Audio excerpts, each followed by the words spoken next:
לך אלי, תשוקתי, בך חשקי ואהבתי, לך ליבי וחיליותי, לך רוחי ונשמתי. Shalom amigos, shalom todos. Estamos poco tiempo, menos de 2 horas, antes del día del perdón, Yom Kippur. ¿Qué es el día del perdón? ¿Y qué es Yom Kippur? ¿Por qué se llama así? ¿Qué pasó en Yom Kippur? ¿Qué tenemos que hacer? Aparte de 25 horas de ayuno, ¿qué tenemos que hacer y qué vamos a hacer? Quiero darle una explicación, creo, para todos. Sea judío, no judío, todos pueden ser parte de esa explicación. Vamos a hablar del pasado de Yom Kippur, del presente y del futuro. Pero para entender bien todos los puntos de vista, siempre se puede empezar con una historia. Resulta que Albert Einstein una vez salió con su esposa a un lugar campestre, bonito, hicieron su carpa, y en la medianoche la esposa lo levanta, le dice: oye Albert, ¿qué estás viendo? Él quería decir una señora que me molesta, pero dijo: muchas estrellas. Dijo: ¿y eso qué quiere decir? Dijo: depende de qué punto de vista. De punto de vista astronómico quiere decir que hay millones de galaxias, infinito número de estrellas. De punto de vista astrológico, por las constelaciones de mañana, de Pluto y eso, mañana no vamos a pelear. De punto de vista meteorológico, mañana no va a llover. De punto de vista cronológico, quiere decir que estamos a las 2:40 de la mañana. De punto de vista teológico, creo que hay un creador de este mundo. De punto de vista filosófico, tengo más puntos de vista. Y así le dijo, y muchas cosas. Hasta que recuerda que su esposa está ahí al lado. Entonces le preguntaba: ¿y tú, mi señora querida, qué estás pensando? Dijo: que te enloqueces cada día más, porque nos robaron la carpa y ni siquiera te diste cuenta. Cuando pregunto a la gente qué es Yom Kippur, entonces alguien me dice una historia muy linda. Y sí, sobre Dios que perdonó al pueblo de Israel hace 3.337 años. Y es muy lindo. Ese es judío histórico. El otro me dice: mira, es un día, si no perdonas, Dios no te va a perdonar, te va a cocinar, no sé qué. Es judío histérico. Hay otro que me dice: sí, hay Dios del mundo, hay que hacerle caso. Es judío teológico. El otro dice: mira, es el 10º día del primer mes hebreo. Ese es judío cronológico.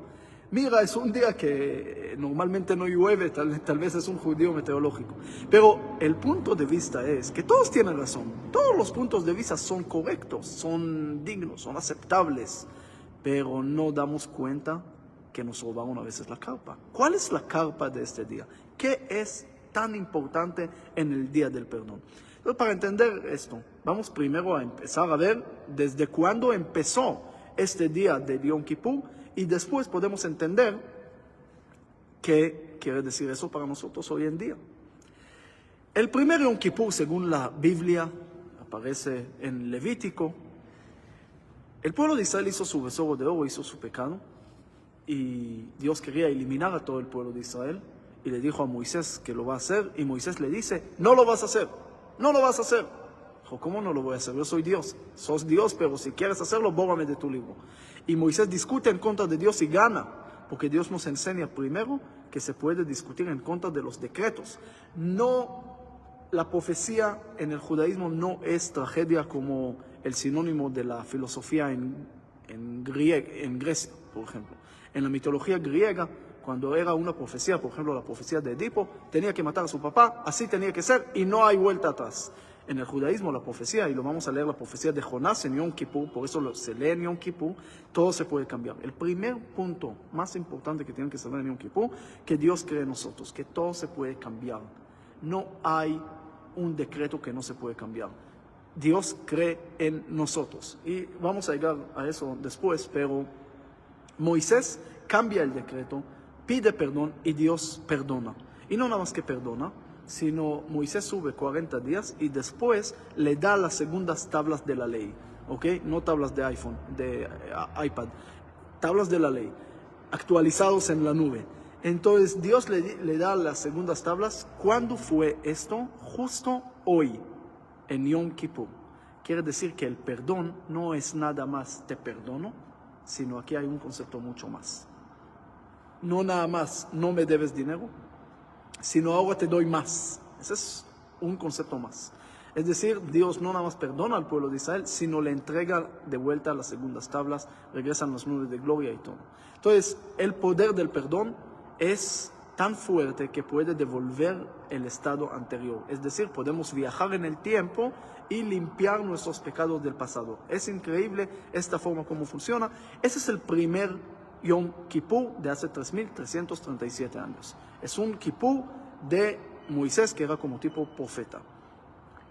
Un año después, Aarón a Cohen, el hermano de Moisés, hace el segundo Kippur, que es un Kippur de sacerdote, que hay un trabajo largo, uno de los trabajos muy extraños que lo leemos en este día de Yom Kippur, los 2 chivos. Tenía que traer 2 chivos, hacer un sorteo, uno para Dios, el otro para Azazel, que es un lugar lejos. ¿Qué es esto? Mandar uno para Azazel y otro para Dios. ¿Cuál era el concepto atrás de esta cosa de los chivos? Entonces la Cábala maneja conceptos muy profundos, que cómo son los chivos, que tenemos que dar un regalo al diablo, unas cosas que ni entiendo yo. Entonces le voy a decir algo que sí entiendo. Nosotros tenemos discusión en el mundo, y lo hablé varias veces, si el humano es malo de su nacer o bueno de su nacer. En la Biblia dice que el humano es malo de su nacer, y lo vemos en la realidad. Ningún animal ha hecho 7 de octubre campos de concentración o genocidio, ninguno. Entonces el humano puede llegar a niveles de crueldad, de maldad, que ningún animal ha llegado. Eso es lo que escribe William Golding, El Señor de las Moscas, Thomas Hobbes y Maquiavelo, y cada uno por otro punto de vista llega a otras conclusiones, pero al final la raíz es que el humano es malo de su nacer. Y dije una vez que la derecha siempre opina esto, que no hay que creer en el humano, por eso creen más en Dios, por eso creen más en historia, en otras cosas, y en la mano oculta de Adam Smith, la economía tiene que ver con eso. En cambio la izquierda dice no, el humano es muy bueno de su nacer, como dice Rousseau, y así por eso comunismo, hay que darle igualdad a todos y va a estar bien porque el humano es bueno de su nacer y va a compartir. No hay que creer en Dios, hay que creer en el humano, el humanismo, liberalismo, progresismo, postmodernismo y muchas palabras lindas. Pero, ¿qué es la verdad? La verdad es que tenemos 2. Tenemos la forma de hacer lo mejor o lo peor. Cuando Dios creó la creación del mundo, sobre cada cosa dijo bueno, malo, bueno, siempre dijo bueno, no dijo malo. Todo era bueno. Cuando llegó al humano y creó al humano, no dijo ni bueno ni malo. ¿Por qué? Porque ese decidimos nosotros. Como dijo este abuelo a su nieto, tienes 2 lobos adentro. Uno quiere matar a todos, el otro quiere amar y el otro quiere odiar. Uno quiere amar, uno quiere odiar. Dijo, y abuelo, ¿quién va a ganar? Dijo, aquel que le vas a dar de comer. Es decir, nosotros tenemos 2 chivos. Tenemos que reconocerlo, que reconocer la maldad. Que hay maldad, tenemos que saberlo. Tenemos cosas que no estamos haciendo bien. Tenemos también que reconocer esto. No podemos no reconocer las cosas malas del mundo.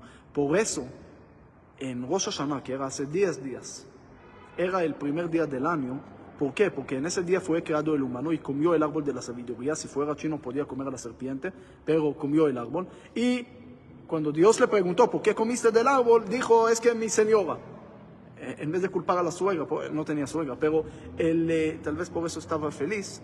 Pero dice que Adán y Eva eran cubanos, porque no tenían ni ropa, no tenían esto, comieron nada más manzana y pensaron que están en el paraíso. Pero el punto es que Dios le pregunta al humano, ¿dónde estás? No porque no sabía dónde está, sino por otra razón. ¿Dónde está tu responsabilidad? Culpas a todo el mundo, pero ¿dónde está tu responsabilidad en eso? Esa es una pregunta que Dios nos hace a nosotros y tenemos que nosotros hacer el juicio personal en qué hacemos bien, en qué hacemos mal. Tener la claridad por lo menos. Tal vez no dejar de hacerlo en un segundo al otro, no se puede dejar todo, pero por lo menos tener la claridad de lo que hacemos bien y de lo que hacemos mal. Esos son los 2 chivos de trabajo del sacerdote de Aarón en Yom Kippur, que lo leemos. Y esto es algo muy importante. De un lado, tenemos que reconocer que hay algo malo y tenemos que mandarlo para afuera. Y la cosa buena, darle de comer y agarrarlo para Dios. Cuando vamos a reconocer eso y a tener claridad, por eso la primera cosa que Dios creó en el mundo era la luz. Porque la luz La diferencia entre la luz y la oscuridad. Si uno tiene luz, puede ver todo. Si uno no tiene luz, puede tener todo y no ver nada.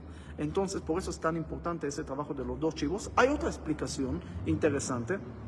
Hay una explicación que todos los problemas del mundo, según Freud, es por complicación de Edipo y del papá, entre el hijo y el papá, pero en realidad, según René Girard y otros filósofos, todo es por los hermanos, no hijo y papá, sino hermanos. Y en la Biblia efectivamente así habla. Todos los problemas, Caín mata a Abel, Isaac pelea con Ismael, Jacob con Esaú, Raquel con Lea, José con los hermanos, todos los peleos de los hermanos pelearon. Bueno, menos los hijos de José, que no pelearon porque vieron a su papá perdonando. Y, by the way, entre paréntesis, tenemos que saber que Dios no perdona. Dios no inventó el perdón. Lo que inventó el perdón fue el humano. Primero el humano, como dice el Salmo. Dios es como tu sombra. Lo que tú haces, Él hace. José perdonó en Génesis. Dios después perdonó al pueblo de Israel en Éxodo. Primero tenemos que hacer nosotros para que Dios haga. No puedes ser pasivo. Tú tienes que ser activo porque Dios te dio algo, cree en ti. Y tener fe no es pensar que todo va a estar bien. Ese es mentiroso, ese es ciego, ese es pasivo, ese es parásito, ese es flojo. Tener fe es tener el coraje de tener fe en ti, que Dios te dio. Si tú vas bajo de la lluvia y vas a decir, yo voy a leer todos los salmos y voy a escribir la Biblia de nuevo, y voy a hablar con Dios y me va a proteger. Si vas bajo de lluvia y vas a rezar todos los rezos del mundo, te vas a mojar. ¿Y por qué? Porque Dios no me ayudó. Porque Dios no ayuda a los tontos. Ya te ayudó a pensar. Métete a la casa o ponle una sombría. Así, esa es fe. Fe es saber actuar y tener fe en ti. Que Dios cree en ti. Esa es la fe verdadera que tienes que saber. Por eso, los hermanos tienen esa competencia siempre. Y de donde llega la raíz del amor, de la hermandad, llega también el odio y la competencia. Las religiones más complicadas que teníamos y todos los problemas y las guerras eran las religiones más cercanas, el judaísmo, el islam, los cristianos. Es decir, no había antisemitismo de los budistas. ¿Y por qué? Ese justamente entre, por ejemplo, Jacob y Esaú. Jacob siempre trató de ser Esaú. ¿Hasta qué punto? ¿Cuándo dejó de pelear con Esaú? Cuando él encontró su identidad y en ese momento él saca de él lo que no es de él y se enfoca en su identidad. Es otra explicación de los chivos que tenemos que dejar de copiar al otro y empezar a encontrar nuestra identidad. Cuando vamos a encontrar nuestra identidad y nuestra pertenencia, vamos a estar mucho más contentos. Entonces, ¿qué tenemos aquí? Tenemos Yom Kippur, primero de Moisés, que era como profeta, el profeta ve el pasado, habla del pasado, del futuro, perdón, y el sacerdote limpia, expía sobre el pasado. Esto pasó hace 3.337 años y un año después.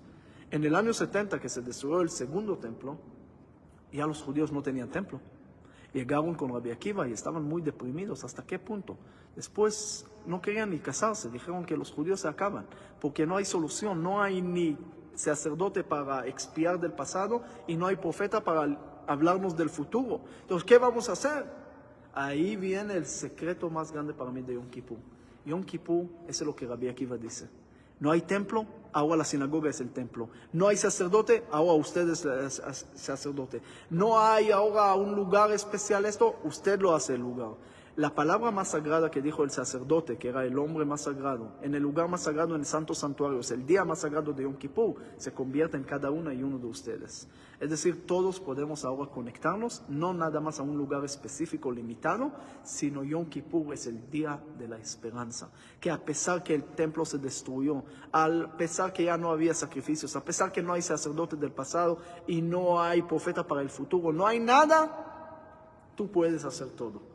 Esto es la grandeza de Yom Kippur, es un día de esperanza, es un día de perdón, pero no nada más de perdón, que Dios nos perdona, sino más de todo un día que nosotros logramos entender la fe dentro de nosotros, qué podemos arreglar, cómo podemos hacer y qué podemos lograr en eso. Entonces ese es uno de los mensajes de Yom Kippur, el día del perdón y todo. Pero quiero otro punto muy importante. Hay mucha gente que piensan que Yom Kippur es día tan elevado, tan especial, que ayunamos 25 horas. Esta vez, para ayunar 25 horas, vamos a recordar, a sentir hambre, sí, vamos a sentir sed, pero vamos a sentir y a imaginar lo que es sed y hambre de los secuestrados, 101 que están todavía en Gaza y tienen hambre y sed. Vamos a conectar con esto, vamos a sentir un poco de eso, un poco. Ellos lo sienten todo el año, ya pasó más de un año. Nosotros, este ayuno, también vamos a sentir esto. Pero también para mí, cuando pienso de ayuno, hay gente que piensa que el ayuno es para Dios. No, Dios no te quiere con dieta más gordo o menos gordo, no le importa. En el cielo tiene lugar para todos, también para los gordos. Entonces, ¿por qué hay ayuno? No para Dios, nada de eso. El ayuno, escuchen bien, hay gente que piensan, o mejor voy a decir una palabra antes para entender ese concepto. Escuchen ese concepto, para mí es un concepto muy sencillo, pero no conozco algo más profundo de esto. Alguien me preguntó, estuve en una mezquita, varios países árabes últimamente, y alguien me preguntó, bueno, ¿cuál es la diferencia entre los judíos y los musulmanes? Al final somos iguales, creemos en el mismo Dios, cantamos las mismas canciones. Por ejemplo, el árabe canta Inta Omri, Eli shuftu adbilak shofak alaya. Es la misma canción que cantan en hebreo los sefaradim, ¿ok? Ul shavati, kabel mituvach alaya. Escucharon, es la misma melodía. Nosotros en el rezo en la mañana decimos Ki l'Adonai hamelucha u'moshel bagoim. Y también los árabes pueden cantar Ashon itilailala o bismillah rahmanir rahim. Las mismas tonadas. Bueno, no lo hago tan bien, pero son las mismas cosas. Entonces, ¿qué peleamos tanto? Comemos la misma comida. Todos comen hummus, shawarma y todo esto. Somos iguales. Mi papá nació en Túnez, mi mamá es de Marruecos. Entonces, ¿cuál es la diferencia? ¿Por qué hay tantos problemas entre los judíos y los árabes? Claro que hay también, que tiene que ver con el sionismo, porque antes estaba más tranquilo, pero también antes mataron a los judíos en Hebrón y en otros lugares. No era la primera vez nada más por el sionismo, pero tiene que ver con esto también, porque es una amenaza teológica, porque un gobierno ajeno del Islam no puede estar encima del Islam, puede ser bajo del Islam, pero no encima. Pero aparte de eso, le dije, mira, el Islam cree en un Dios muy grande, como dicen, no hay Dios aparte de Allah, tan grande que es exclusivo, que anula lo que no es Él. Y es una religión teocéntrica. Dios está en el centro. Lo que no es como Él, como ellos entienden que hay que hacer, se anula y hay que matarlo, es infiel. Los cristianos, los judíos, nos odian igual. Así que el problema no es nada más problema de Israel, es un problema global.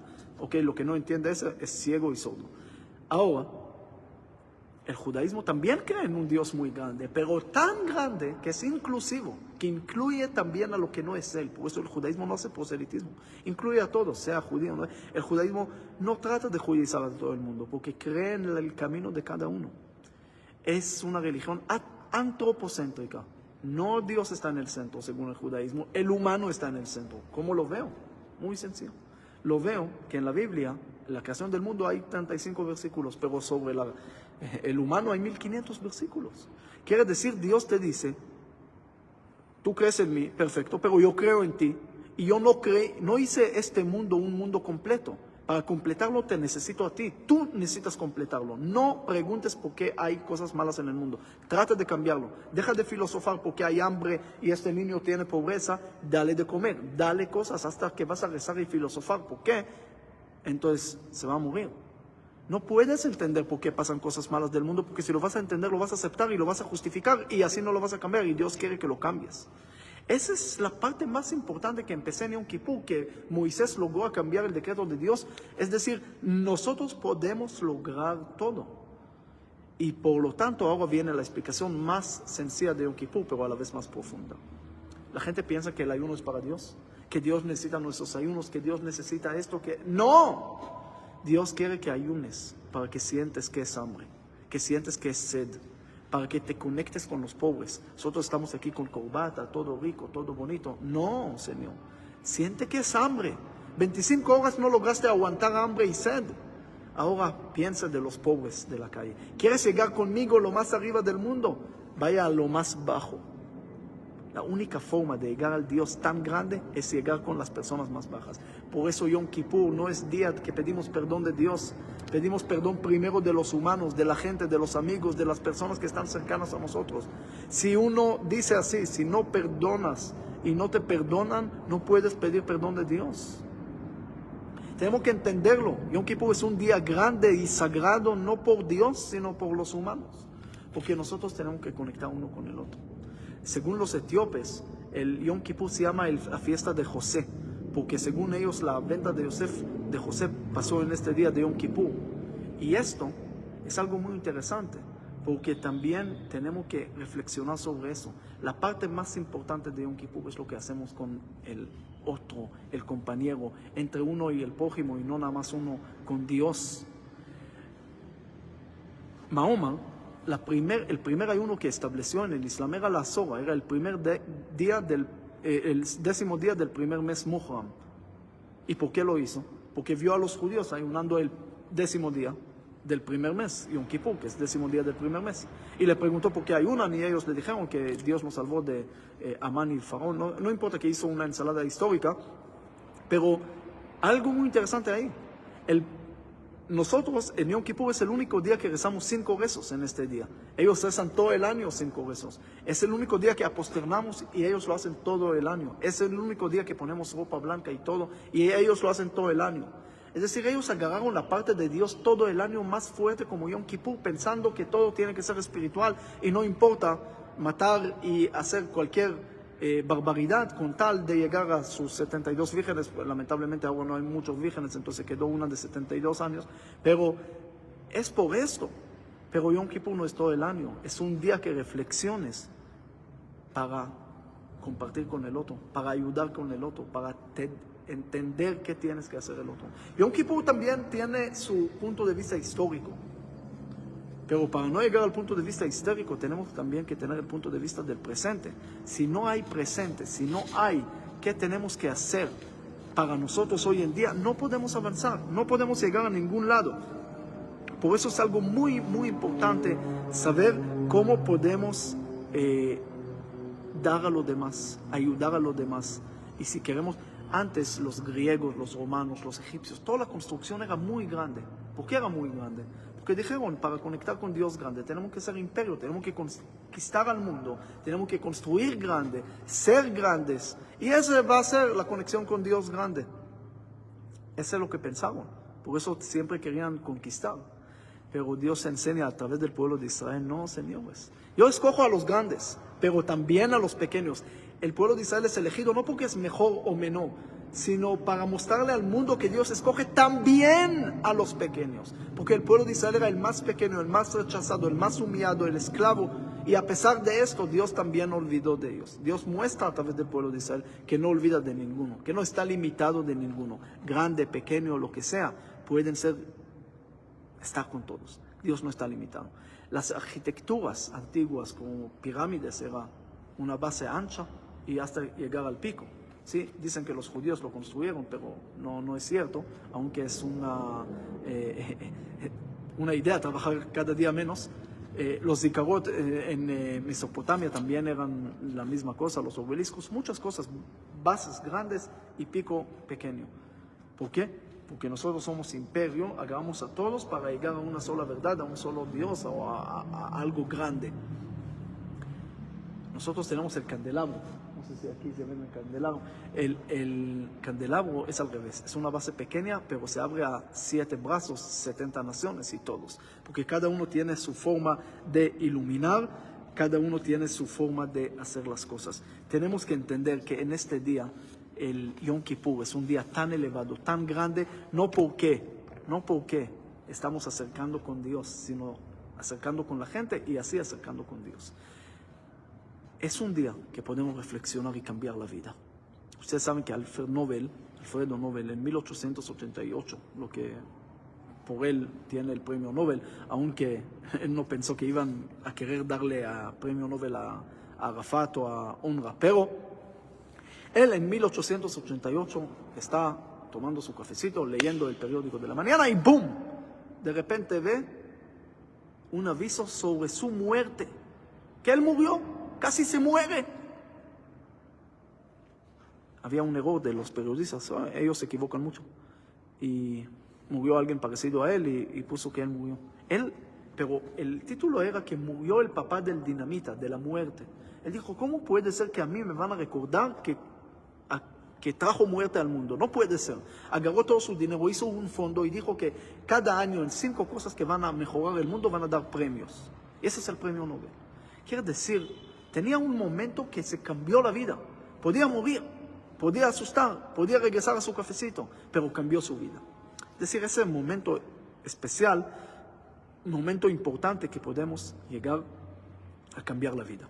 Ustedes saben que el Yom Kippur empieza con el rezo que canté al principio y después viene Kol Nidrei. ¿Qué es Kol Nidrei? Un rezo para anulación de promesas, pero en realidad, alágicamente no anula ninguna promesa.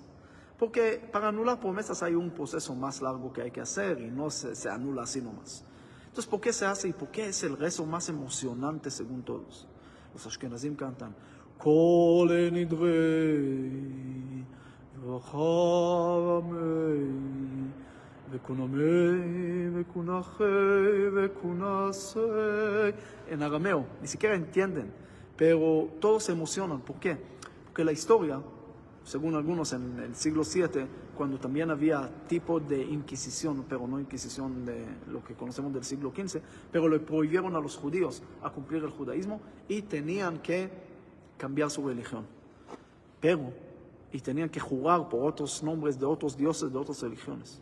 Pero una vez al año se reunieron, hicieron esa anulación de esos juramentos y dijeron, Dios, tú sabes que no lo hicimos en tu contra, porque fuimos obligados.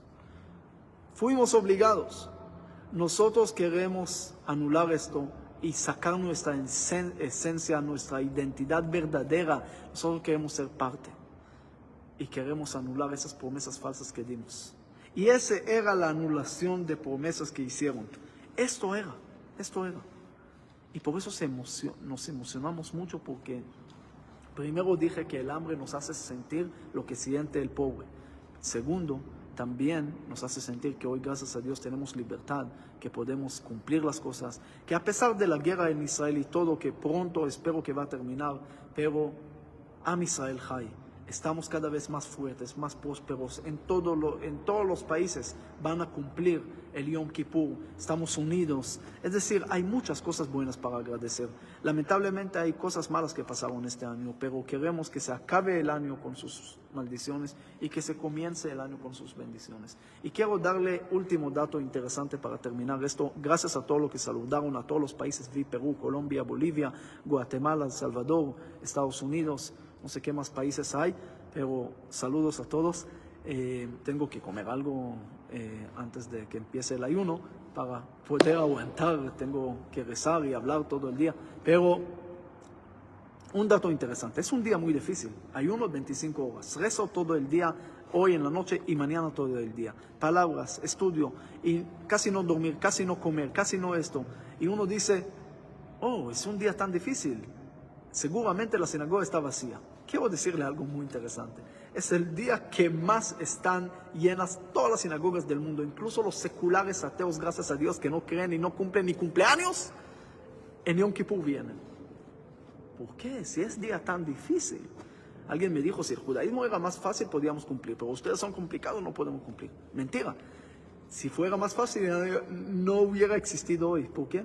En la fiesta más fácil, Shavuot, por ejemplo, Pentecostés, casi no cumplen. Después, Sukkot cumplen un poquito más. Pesach, que es más complicado, cumplen más. Y Yom Kippur, el día más complicado, lo más cumplen. ¿Por qué?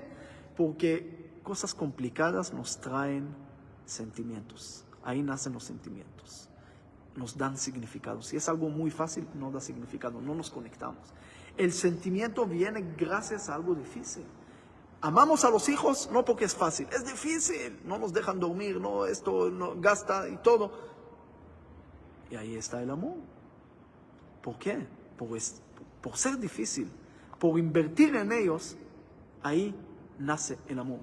Uno ama a su esposa al principio por pasión, por amor animal, por amor material, pero con los problemas que ellos pasan juntos, cada vez se enamoran más. No porque es fácil, porque es difícil. Y a uno que le dijo al doctor que quiere vivir para siempre, ¿qué tiene que hacer? Dijo, cásate. Dijo, ¿qué me va a ayudar eso? Dijo, por lo menos te va a quitar las ganas de vivir para siempre. Es difícil ser cansado, todo. Pero eso, lo que nos va a traer en verdad el significado de pertenencia. ¿Para qué casarse? ¿Cuál es la explicación? ¿Por qué la gente se casan? Comprometerse, ya no pueden andar con otras mujeres, ya tienen que estar metidos, ya tienen suegra encima. ¿Por qué se casan? Porque genera un compromiso difícil que trae un significado verdadero de pertenencia y ahí nace la felicidad y el sentimiento verdadero. Si uno no hace y no actúa, no hay sentimientos. El amor sin acciones es como tener el Mercedes sin gasolina. No Tesla, porque no necesita gasolina, pero tienes el mejor carro, pero no tienes gasolina, no puedes andar. Y termino con esa historia, pero quédense hasta el final nada más de esa historia, porque no pueden salir la mitad, porque va a salir mal. Había un tipo que tenía problemas con su señora, llegó con el rabino, esto, el otro, y el rabino le dio consejos, haga esto, haga el otro, y no funcionó, y cada día llegó el rabino, y el rabino ya estaba loco, ya estaba enloquecido, hasta que le dijo, váyate con la mezquita. Dijo, ¿qué me va a ayudar eso? Dijo, por lo menos te vas a convertir al Islam, te vas a molestar al sheikh, al jeque, al líder ahí, no a mí. Y seguía molestando. Y también era complicado, porque un día el rabino llama a esa señora, y el señor le dice, oye, ella me pone veneno en la comida. Dijo, ¿qué? Llamó a la señora y la señora le dice, rabino, le empieza a hablar 2 horas hasta que el rabino se cansa y dice, ¿sabe qué? Ya entendí el problema. Cuando la próxima vez que te pone veneno en la comida, cómelo. Pero no estoy en contra de las señoras, es la señora de la Hezbollah, no de nosotros. Pero ese señor cada día llegaba con el rabino hasta que el rabino un día le dice, ¿sabe qué? Divórciate. Ya, no puede funcionar, divorcio. Dijo, no, me va a costar mucho dinero, tampoco esto. Entonces vaya eso, no puedo. Hasta que el rabino se cansó, dijo, ¿sabe qué? Mátala. Dijo, ¿cómo? Sí, dijo el rabino, hay que matarla. Es riesgo de vida, anula la Torah, puedes matarla. ¿El rabino está loco? Sí. No, pero, ¿sabe qué? Yo te preparo el veneno y tú vas a matarla. Pero hay una condición. Si lo vas a matar hoy, todo el mundo te va a culpar porque sus peleas se escuchan en el Atzah Jerusalén. Entonces lo que tiene que hacer 3 meses, tratarla como la reina del mundo. Después de 3 meses vienes conmigo, te doy el veneno y listo. Así pasó.